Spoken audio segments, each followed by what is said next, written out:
tiens d'abord à féliciter chaleureusement le ministre de l'Économie, du Plan et de la Coopération, le ministre des Finances et du Budget, ainsi que tous les acteurs qui ont été impliqués dans la préparation et le vote de la loi de finances rectificative. Le travail exemplaire nous permet d'avancer avec des ressources désormais disponibles.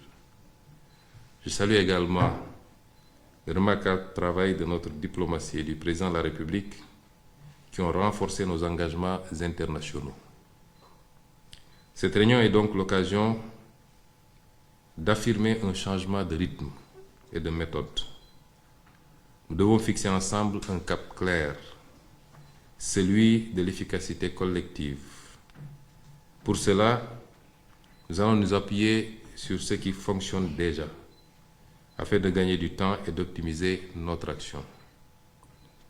Je voudrais féliciter également M. le ministre d'État chargé du suivi de l'agenda, M. le directeur général du BOX et les consultants qui nous accompagnent pour la qualité du travail qui a été abattu jusqu'à présent et qui a été une fois encore plébiscité lors de cette réunion.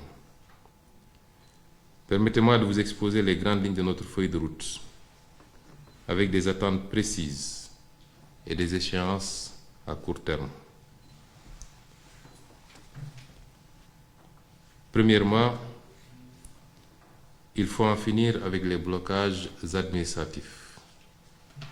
Aucun obstacle bureaucratique ne doit freiner l'action publique. Les circuits doivent être fluides et nous allons améliorer immédiatement le traitement des correspondances et déployer la gestion digitalisée du courrier dans les 3 prochains mois. Les courriers sans suite qui bloquent des projets structurants, c'est terminé. Deuxièmement, tous les projets financés en cours doivent être accélérés. La primature, en lien avec le BOX, assurera un suivi rapproché pour garantir leur exécution effective.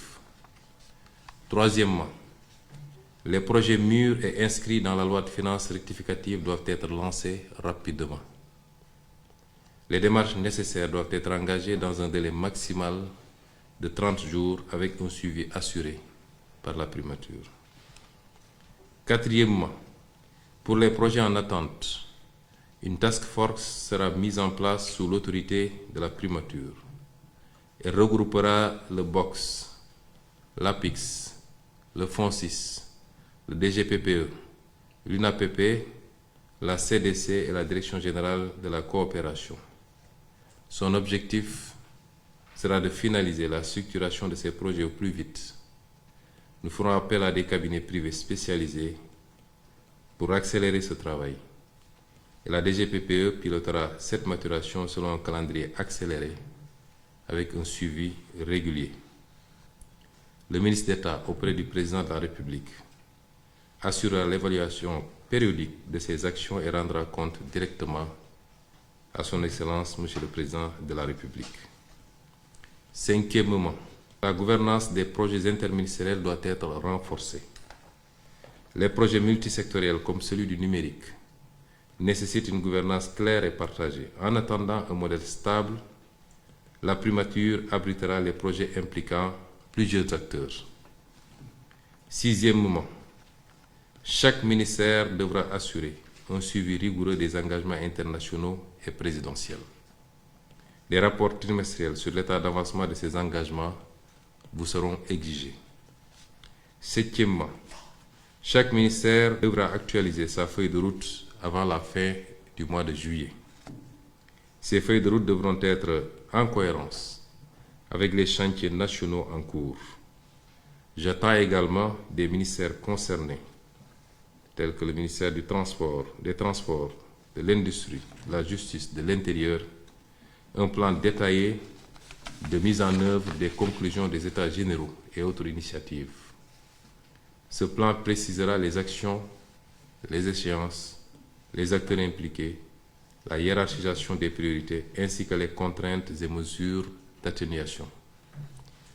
Je souhaite recevoir ces plans consolidés au plus tard le 15 août. La primature vous fournira un canevas à suivre avec le secrétaire général du gouvernement. Ces projets feront l'objet d'un suivi particulier pour accélérer leur mise en œuvre. Je tiens aussi à souligner l'importance de la préparation des Jeux olympiques de la jeunesse 2026. Leur organisation doit être rigoureuse et anticipée, car ils représentent un enjeu majeur pour notre pays. Enfin, 8e point, la mobilisation pour le plan de redressement doit être totale. Dans les prochains jours, je présenterai ce plan de redressement d'abord en Conseil des ministres, avant d'en faire une présentation publique qui sera suivie d'une série d'activités pour le vulgariser. Les réformes prioritaires, telles que la simplification administrative, l'emploi, l'attractivité des investissements, doivent être mises en œuvre sans délai. Un premier bilan sera attendu en fin septembre.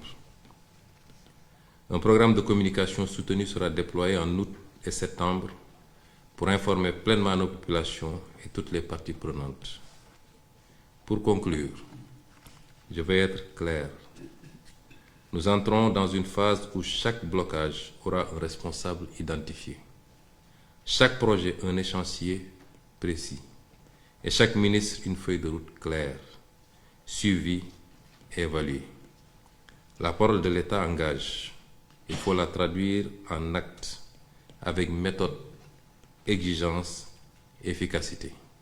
Je compte sur vous tous pour relever ces défis collectifs.